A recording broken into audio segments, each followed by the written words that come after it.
Hello, and welcome to the first podcast of the Penguin Hut News. This is Tim. Right now, I am mainly doing a audio check just to get the feel for speaking into a microphone, reading some notes, do some post audio editing after it's all done, and just see how it all turns out. If everything goes well, I might actually post this one up on the website and see if I get any feedback on it. So, without further ado, I will start reading the first vacation day blog post that is currently posted on our website. Well, Jennifer and I are on vacation. I know that simply living in Japan might seem like a vacation in itself, but the last few months have been challenging, so we needed to get away from our normal routine and refresh ourselves. Getting used to living in a country where we don't speak the language, learning how to go grocery shopping with entirely different meat and produce costs, dealing with a fridge that's not much bigger than a nightstand, and only one another to talk to in English is a pretty massive change from our daily lives in the USA. So, we rented a cabin from OMF, which is a missionary organization affiliated with the church we go to in Hanamaki, outside of Sendai for New Year's week. The cabin is more of an older house than an actual cabin you would imagine. It's not Japan old, more like American old, so probably built in the mid to late 1980s. There are still all the normal amenities here: a fridge, stove, microwave oven, shower bath, and coffee. However, there is no internet. Not just no internet, there isn't even a Wi-Fi signal within range of this cabin. The closest place to get internet is a small convenience store, which is about a 5-minute walk away from the cabin on the hill next to where we are. But there is something incredibly freeing about not having instant access to the internet. While we do still have our smartphones, we don't have unlimited data, so we have to be aware of how much we actually use. This morning, when I woke up to the sound of the waves and birds, mostly crows, my first thought was, it's cold, and the coffee is downstairs where we don't have a heater on all night. Followed up by the very next thought of, the bathroom is also downstairs. Now, you may be wondering what this has to do with not having internet. Well, nothing really. I just wanted to share the fact that it was about 40 degrees Fahrenheit in the living room, kitchen, bathroom this morning when I got out of bed, and I did not have internet while I froze waiting for the house to heat up with kerosene heaters. Anyway, now that Jen and I have been in Japan for a while, I'd like to get back into writing and posting. It's been difficult because the last few months I've had repeated issues with technology. Here is the wonderful technological journey of my last couple months. First off, it took over a month for us to even get internet at our apartment.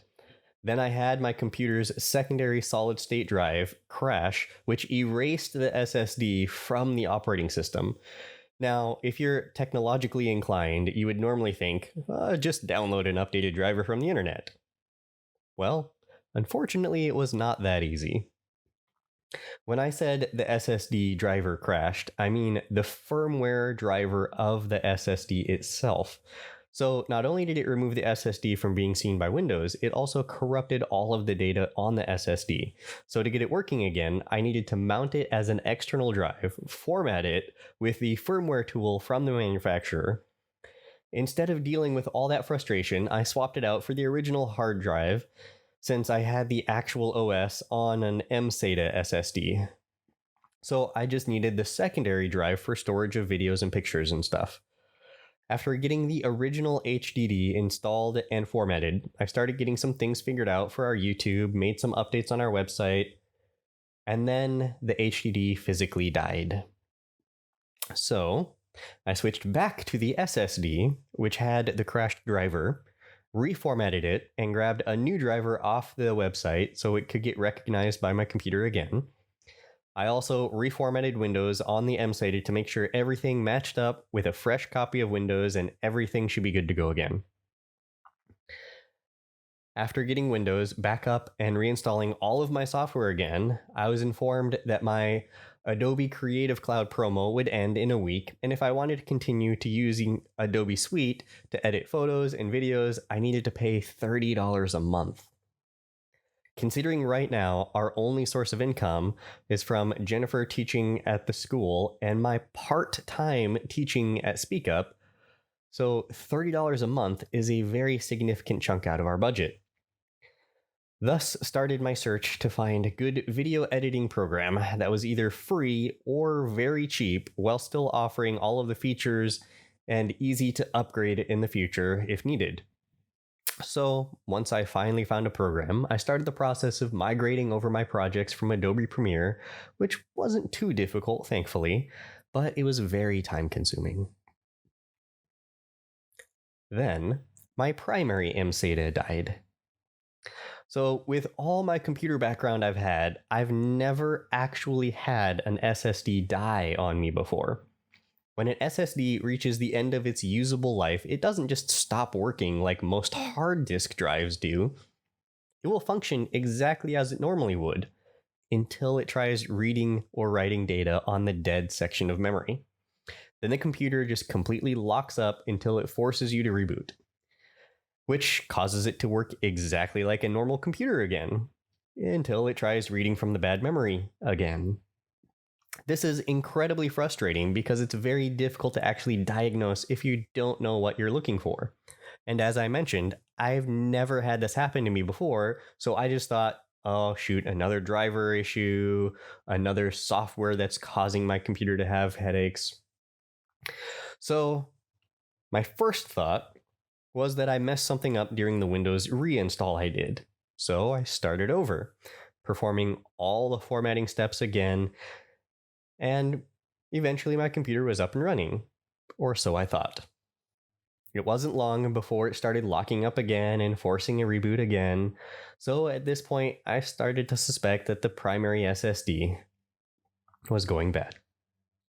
Of course, since the operating system was installed on it, it made it almost impossible to troubleshoot, since every time I would install the troubleshooter, the computer would lock up.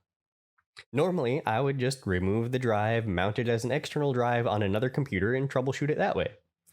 Unfortunately, I don't have an MSATA enclosure because it's a completely different type of connection to be able to mount it to another computer. This meant that I need to install Windows on my secondary SSD so I can install the troubleshooter on it in order to troubleshoot the primary MSATA SSD. So I wiped the secondary SSD, installed Windows on it, went through the setup process, and installed the troubleshooter to find out that indeed my primary MSATA SSD's life was over. It used up all of the available expansion memory and finally started burning through its usable memory until it had nothing left and started cutting into the operating system files.